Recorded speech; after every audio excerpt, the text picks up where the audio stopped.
Œuvre choisie de Mao Tse-tung, tome 4. Période de la Troisième Guerre civile révolutionnaire.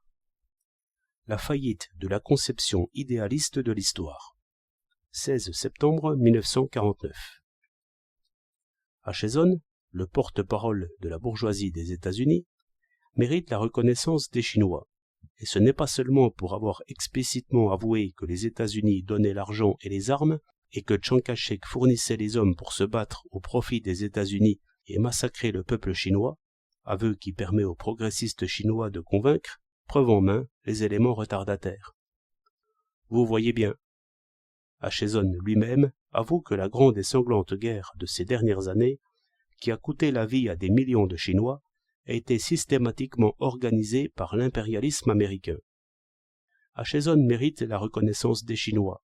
Et ce n'est pas seulement non plus pour avoir annoncé ouvertement l'intention des États-Unis de recruter en Chine des individualistes démocrates dans le but d'organiser une 5e colonne américaine et de renverser le gouvernement populaire dirigé par le Parti communiste chinois, ce qui a si bien alerté les Chinois, en particulier les Chinois teintés de libéralisme, qu'ils s'engagent mutuellement à ne pas se laisser attraper par les Américains et sont partout sur leur garde contre les menées sournoises de l'impérialisme américain. Acheson mérite aussi la reconnaissance des Chinois pour avoir débité des absurdités sur l'histoire moderne de la Chine, car, comme sa conception de l'histoire est précisément celle d'une partie des intellectuels chinois, c'est-à-dire la conception idéaliste bourgeoise de l'histoire, réfuter Acheson, c'est donner à de nombreux Chinois l'occasion d'élargir leur horizon. Occasion particulièrement profitable à ceux qui ont la même conception qu'Acheson ou la même conception à certains égards. Quels sont donc les propos absurdes d'Acheson sur l'histoire moderne de la Chine? Il essaye d'abord d'expliquer, en fonction des conditions économiques et idéologiques de la Chine, pourquoi la révolution chinoise s'est produite. Sur ce sujet, il a raconté bien des choses qui tiennent du mythe. Acheson dit par exemple: la population de la Chine a doublé au cours des XVIIIe et XIXe siècles, exerçant par là sur la Terre une pression qu'elle ne peut supporter. Le premier problème auquel chaque gouvernement de la Chine a dû faire face, c'est comment nourrir cette population. Jusqu'ici, aucun gouvernement n'a réussi à le résoudre. Le Kuomintang a tenté de le résoudre en insérant dans ses codes de nombreuses lois sur la réforme agraire. Quelques-unes de ces lois ont échoué. On a ignoré les autres. Dans une mesure non négligeable, la situation difficile dans laquelle se trouve aujourd'hui le gouvernement national est due à son incapacité de fournir à la Chine assez à manger. La propagande des communistes chinois consiste en grande partie dans la promesse de résoudre le problème agraire. À ceux des Chinois qui ne voient pas clair, cela paraît plausible. Trop de bouche, pas assez de nourriture, d'où révolution. Le Kuomintang n'a pas pu résoudre ce problème, et il est peu probable que le Parti communiste le puisse davantage. Jusqu'ici, aucun gouvernement n'a réussi à le résoudre. Est-ce que les révolutions résultent de la surpopulation? Il y a eu beaucoup de révolutions dans les temps anciens et modernes, en Chine et à l'étranger. Avaient-elles pour cause la surpopulation? Les nombreuses révolutions de l'histoire, plusieurs fois millénaires de la Chine, avait-elle pour cause la surpopulation? Et la révolution américaine contre la Grande-Bretagne, il y a 174 ans, aussi? Les connaissances d'Acheson en histoire sont nulles. Il n'a même pas lu la déclaration d'indépendance américaine. Washington, Jefferson et d'autres ont fait la révolution contre la Grande-Bretagne parce que les Britanniques opprimaient et exploitaient les Américains, et non à cause d'un surpeuplement de l'Amérique. Chaque fois que le peuple chinois renversait une dynastie féodale, c'était parce que cette dynastie opprimait et exploitait le peuple, et non parce que le pays était surpeuplé. Si les Russes ont fait la révolution de février et la révolution d'octobre, ce n'est pas que leur pays fut surpeuplé, c'est qu'ils étaient opprimés et exploités par le tsar et la bourgeoisie russe, puisque, aujourd'hui encore, la Russie possède bien plus de terres qu'il n'en faut à sa population. En Mongolie, où la terre est si vaste et la population si clairsemée, une révolution aurait été inconcevable selon le raisonnement d'Acheson, et pourtant il y a bien longtemps qu'elle s'est produite. À en croire Acheson, il n'y a aucune issue pour la Chine. Une population de 475 millions exerce sur la Terre une pression qu'elle ne peut supporter. Et, révolution ou non, le cas est désespéré. Acheson fonde là-dessus un grand espoir. Cet espoir, qu'il n'a pas exprimé mais que nombre de journalistes américains ont maintes fois révélé, c'est que le Parti communiste chinois ne serait pas capable de résoudre les problèmes économiques, que la Chine resterait dans un chaos perpétuel et que la seule issue pour elle serait de vivre de farine américaine, en d'autres termes, de devenir une colonie des États-Unis. Pourquoi la révolution de 1911 n'a-t-elle pas réussi et pourquoi n'a-t-elle pas résolu le problème de nourrir la population? Parce qu'elle n'a renversé que la dynastie des Qing, sans mettre fin à l'oppression et à l'exploitation impérialiste et féodale. Pourquoi l'expédition du Nord n'a-t-elle pas réussi et pourquoi n'a-t-elle pas résolu le problème de nourrir la population? Parce que Chiang Kai-shek a trahi la révolution, a capitulé devant l'impérialisme, est devenu le chef de la contre-révolution qui opprimait et exploitait les Chinois. Ce problème, est-il vrai que jusqu'ici aucun gouvernement n'a réussi à le résoudre?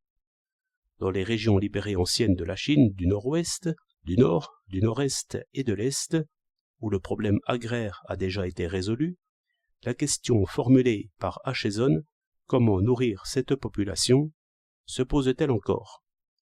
Les espions ou soi-disant observateurs américains ne sont pas rares en Chine, et ils n'ont même pas découvert ce fait.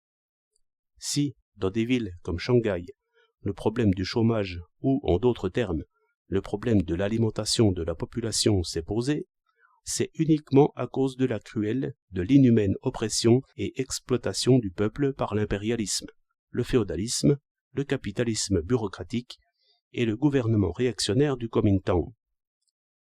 Sous le gouvernement populaire, quelques années suffiront pour y résoudre ce problème du chômage ou de l'alimentation de la population, aussi complètement que dans le nord, le nord-est et d'autres parties du pays. Il est fort heureux que la Chine soit très peuplée. Même avec une population plusieurs fois multipliée, la Chine est tout à fait capable de trouver une solution. Cette solution, c'est la production. L'argument absurde d'économistes bourgeois occidentaux tels que Malthus, affirmant que la nourriture ne peut s'accroître au même rythme que la population, n'a pas seulement été depuis longtemps totalement réfuté en théorie par les marxistes, il a aussi été complètement démenti par les faits qui ont suivi la Révolution, en Union soviétique et dans les régions libérées de la Chine.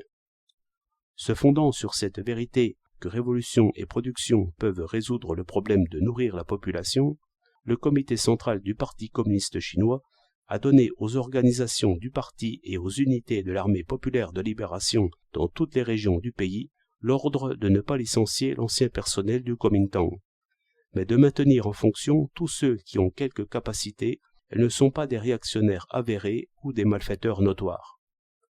En cas de grosses difficultés, on se partagerait la nourriture et le logement. Ceux qui ont été congédiés et n'ont pas de moyens d'existence seront réintégrés et la nourriture leur sera assurée. Selon le même principe, nous nous occuperons de tous les militaires du Kuomintang qui se sont révoltés et ont passé dans nos rangs ou qui ont été faits prisonniers. À tous les réactionnaires, les grands coupables exceptés, nous donnerons la possibilité de gagner leur vie à condition qu'ils manifestent du repentir. De tous les biens du monde, l'homme est le plus précieux. Tant qu'il y aura des hommes, des miracles de toute espèce pourront être accomplis sous la direction du Parti communiste.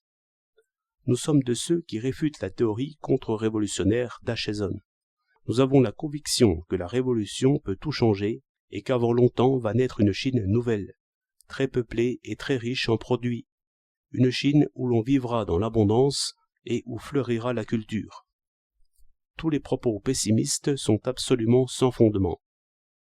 Acheson donne comme seconde cause de la révolution chinoise l'influence de l'Occident.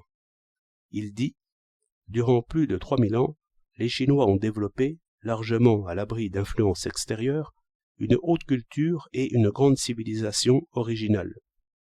Même soumis à la conquête militaire, les Chinois ont toujours réussi, en fin de compte, à subjuguer et à absorber l'envahisseur. Il était par conséquent naturel qu'ils en soient venus à se prendre pour le centre du monde, et l'expression la plus haute de l'humanité civilisée. Puis, au milieu du XIXe siècle, la muraille, jusqu'alors infranchissable de l'isolement de la Chine, a été rompue par l'Occident. Ces nouveaux venus apportaient avec eux le dynamisme, le développement incomparable de la technique occidentale, ainsi qu'une culture d'un ordre élevé qui n'avait accompagné aucune des précédentes incursions étrangères en Chine. En partie à cause de ces qualités, en partie à cause de la décadence de l'Empire mandchou, les Occidentaux, au lieu d'être absorbés par les Chinois, introduisirent dans le pays des idées nouvelles qui ont joué un rôle important en y provoquant l'effervescence et l'agitation. À ceux des Chinois qui ne voient pas clair, ce que dit Acheson paraît plausible. L'introduction en Chine d'idées nouvelles venues de l'Occident est à l'origine de la Révolution. Contre qui la Révolution était-elle dirigée? Comme c'était la décadence de l'Empire mandchou, et que l'attaque a porté sur ce point faible, la Révolution aurait été dirigée contre la dynastie des Qing. Ce que dit Acheson à ce propos n'est pas exact. La Révolution de 1911 était dirigée contre l'impérialisme. Les Chinois ont dirigé la pointe de leur révolution contre les Qing, parce que ceux-ci étaient les valets de l'impérialisme.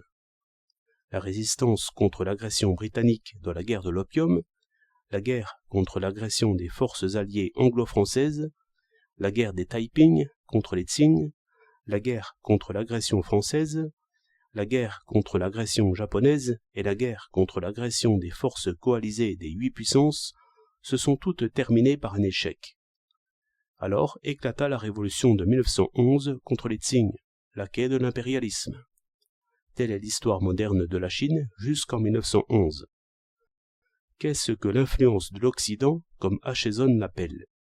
C'est, Marx et Engels l'ont dit dans le manifeste du Parti communiste, l'effort de la bourgeoisie occidentale pour façonner le monde à son image par des méthodes de terreur. Pour exercer cette influence ou opérer cette transformation, la bourgeoisie occidentale avait besoin de compradors et de larbins familiarisés avec les coutumes occidentales, et devait donc laisser des pays tels que la Chine ouvrir des écoles et envoyer des étudiants à l'étranger. Ainsi, des idées nouvelles furent introduites en Chine. En même temps, une bourgeoisie nationale et un prolétariat se formèrent dans des pays comme la Chine, tandis que la paysannerie se ruinait, donnant naissance à un semi-prolétariat nombreux. Ainsi, la bourgeoisie occidentale créa 2 catégories dans la population des pays d'Orient. Une petite minorité de larbins au service de l'impérialisme et une majorité opposée à l'impérialisme et composée de la classe ouvrière, de la paysannerie, de la petite bourgeoisie urbaine, de la bourgeoisie nationale et des intellectuels issus de ces classes. Les éléments de cette majorité sont autant de fossoyeurs de l'impérialisme, créés par l'impérialisme lui-même, et la révolution est partie d'eux. Ce n'est donc pas l'introduction des idées occidentales qui a suscité l'effervescence et l'agitation, mais c'est bel et bien l'agression impérialiste qui a provoqué la résistance. Longtemps, au cours de ce mouvement de résistance, c'est-à-dire durant plus de 70 ans, de la guerre de l'opium en 1840 jusqu'à la veille du mouvement du 4 mai en 1919, les Chinois n'ont pas eu d'armes idéologiques pour se défendre contre l'impérialisme.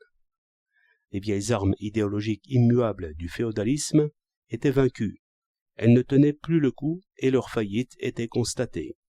Faute de mieux, les Chinois furent obligés de s'équiper d'armes idéologiques et de formules politiques telles que la théorie de l'évolution, la théorie des droits naturels et la république bourgeoise, toutes empruntées à l'arsenal de la période révolutionnaire de la bourgeoisie en Occident, arsenal d'où est sorti l'impérialisme lui-même. Ils organisèrent donc des partis politiques et firent des révolutions, croyant qu'ils pourraient ainsi résister aux puissances étrangères et édifier une république. Mais toutes ces armes idéologiques, comme celles du féodalisme, se révélèrent très faibles. À leur tour, elles ne purent tenir le coup, furent retirées du combat et leur faillite fut constatée. La révolution russe de 1917 réveille les Chinois, qui apprennent quelque chose de nouveau, le marxisme-léninisme. En Chine, le Parti communiste naît, événement qui fait époque. Sun Yat-sen lui-même défend l'idée de se mettre à l'école de la Russie et préconise l'alliance avec la Russie et le Parti communiste. Bref, dès ce moment, la Chine changea d'orientation. Porte-parole d'un gouvernement impérialiste, Achezon tient naturellement à ne souffler mot de l'impérialisme. Il parle de l'agression impérialiste en ces termes. Ces nouveaux venus apportaient avec eux le dynamisme. Dynamisme, quel beau nom. Ayant acquis ce dynamisme, les Chinois ne sont pas allés le porter en Grande-Bretagne ou aux États-Unis, mais se sont contentés de provoquer l'effervescence et l'agitation à l'intérieur de la Chine, c'est-à-dire qu'ils ont fait des révolutions contre l'impérialisme et ses valets. Malheureusement, ils n'obtinrent pas un seul succès. Ils furent toujours battus par les impérialistes, inventeurs de ce dynamisme. Aussi, les Chinois se sont-ils tournés ailleurs pour apprendre quelque chose d'autre. Et, chose étrange, ils en ont constaté aussitôt l'efficacité. Le Parti communiste chinois a été organisé au début des années 20, sous l'impulsion idéologique de la révolution russe. Ici, Achezon a raison. Cette idéologie n'était en effet nulle autre que le marxisme-léninisme. Cette idéologie est incomparablement supérieure à celle de la bourgeoisie occidentale, dont Achezon parle comme d'une culture d'un ordre élevé qui n'avait accompagné aucune des précédentes incursions étrangères en Chine.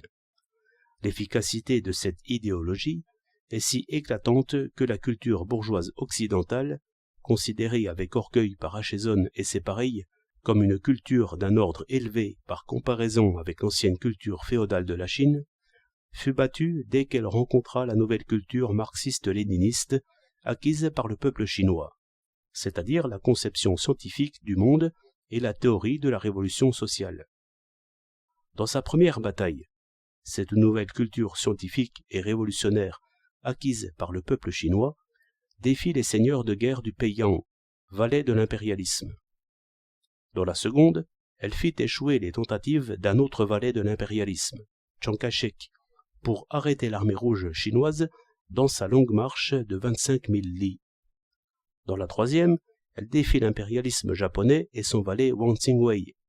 Et enfin, dans la quatrième, elle mit fin définitivement à la domination en Chine des États-Unis et de toutes les autres puissances impérialistes, ainsi que de leurs valets Chiang Kai-shek et tous les autres réactionnaires. Si le marxisme-léninisme, une fois introduit en Chine, a pu y jouer un aussi grand rôle, c'est que les conditions sociales de la Chine l'exigeaient, qu'il a été lié à la pratique révolutionnaire du peuple chinois et que le peuple chinois l'a assimilé. Une idéologie, fût-elle la meilleure, fût-elle le marxisme-léninisme lui-même, est sans effet si elle n'est pas liée à des réalités objectives, ne répond pas à des besoins existants objectivement et n'a pas été assimilée par les masses populaires. Nous sommes des partisans du matérialisme historique, opposé à l'idéalisme historique. Chose étonnante, la doctrine et la pratique soviétiques ont eu un effet appréciable sur la pensée et les principes du docteur Sun Yat-sen, particulièrement dans le domaine économique et en matière d'organisation du parti. Et quel fut l'effet produit sur le docteur Sun par la culture d'un ordre élevé de l'Occident dont Achezon et ses pareils sont si fiers? Achezon ne le dit pas. Est-ce un effet du hasard si le docteur Sun, qui voit la plus grande partie de sa vie à chercher dans la culture bourgeoise de l'Occident la vérité capable de sauver sa patrie, fut finalement déçu et se mit à l'école de la Russie? Évidemment non. Ce n'est certes pas un hasard que le docteur Sun et le peuple chinois, accablé de malheur qu'il représentait, aient été l'un et l'autre enflammés de colère contre l'influence de l'Occident et qu'ils se soient décidés à former une alliance avec la Russie et le Parti communiste, dans le but de combattre l'impérialisme et ses valets et d'engager contre eux une lutte sans merci. Ici, Achezon n'ose pas dire que les soviétiques sont des agresseurs impérialistes et que Sun Yat-sen s'est instruit auprès d'agresseurs.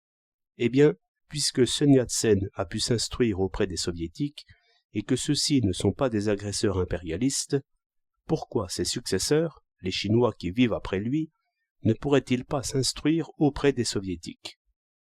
pourquoi les Chinois, Sun Yat-sen excepté, sont-ils considérés comme dominés par l'Union soviétique et qualifiés de cinquième colonne du Comintern ou de laquais de l'impérialisme rouge? Parce qu'ils ont appris dans le marxisme-léninisme la conception scientifique du monde et la théorie de la révolution sociale, qu'ils ont lié celle-ci avec les particularités caractéristiques de la Chine, qu'ils ont entrepris la guerre de libération du peuple chinois et la grande révolution populaire, et qu'ils vont fonder une république de dictature démocratique populaire. Est-il au monde une logique plus sublime? Depuis qu'ils ont appris le marxisme-léninisme, les Chinois, débarrassés de leur passivité intellectuelle, ont pris l'initiative. Dès lors, devrait se terminer la période de l'histoire mondiale moderne où les Chinois et la culture chinoise ont été tenus dans le mépris. La grande et victorieuse guerre de libération du peuple chinois et la grande révolution populaire ont régénéré et continuent à régénérer la grande culture du peuple chinois. Sous son aspect spirituel, cette culture est déjà supérieure à n'importe quelle culture du monde capitaliste. Prenons par exemple le cas du secrétaire d'État américain Acheson et de ses pareils. Le niveau de leur connaissance de la Chine moderne et du monde moderne est inférieur à celui d'un simple soldat de l'armée populaire de libération de Chine. Jusqu'ici, semblable à un professeur d'université bourgeois lisant son cours fastidieux, Acheson a laissé entendre qu'il recherchait les causes et les effets des événements de Chine. Si la révolution s'est produite en Chine, ce serait, premièrement, à cause de la surpopulation, et deuxièmement, sous l'aiguillon des idées occidentales. Comme vous voyez, il avait l'air d'un champion de la théorie de la causalité. Mais dans la suite, même cette bribe de théorie de la causalité fastidieuse et falsifiée disparaît, et on ne trouve plus qu'un amas d'événements incompréhensibles.